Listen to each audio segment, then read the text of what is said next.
Vou comentar com vocês a situação 1, que foi deixado para vocês copiarem no caderno na aula passada.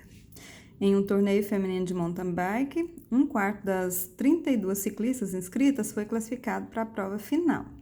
Quantas ciclistas se classificaram? Para responder essa pergunta, nós vamos pensar assim, ó. São quantas ciclistas? 32, não são?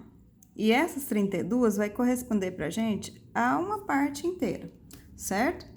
Então, o 32 é um inteiro. O inteiro como? É o total que nós estamos considerando. Agora, o que nós queremos saber? 1/4 dessas 32 ciclistas que foi classificado. Então, a gente quer saber quantas ciclistas se classificaram, certo? Bom, eu sei que se classificaram 1/4, mas são quantas? São 32. Então, eu quero saber 1/4 de 32, certo?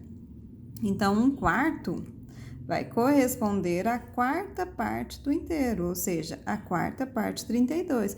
Quando a gente fala de fração, 1/4, nós estamos falando de pegar o que nós temos e dividir em 4 partes. E dessas 4 partes, eu tenho uma parte que vai ser as que se classificaram, certo?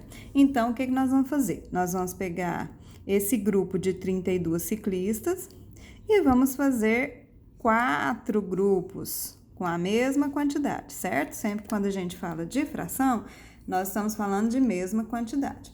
Então, vai ficar assim, ó, gente.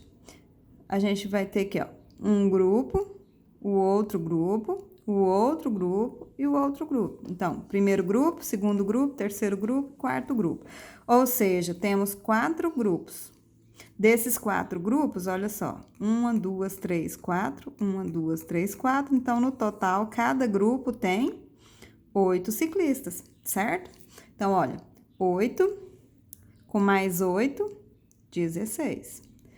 8 com mais 8, 16. Então, ao todo, ó, 16 mais 16, eu vou ter 32. Então, na prática, para determinar a quarta parte de 32, nós podemos calcular o resultado da divisão. Ou seja, eu pego 32 e divido em 4, como foi feito. São 4 grupos. Cada grupo vai ficar com 8. Se um desses grupos, porque a nossa fração é quanto? Nossa fração é de 1/4 das 32 ciclistas. Então, se um desses 4 grupos se classificaram, ou seja, eu tenho 8 nesse grupo classificado. Então, 8 ciclistas foram classificados. É assim que a gente vê essa primeira situação.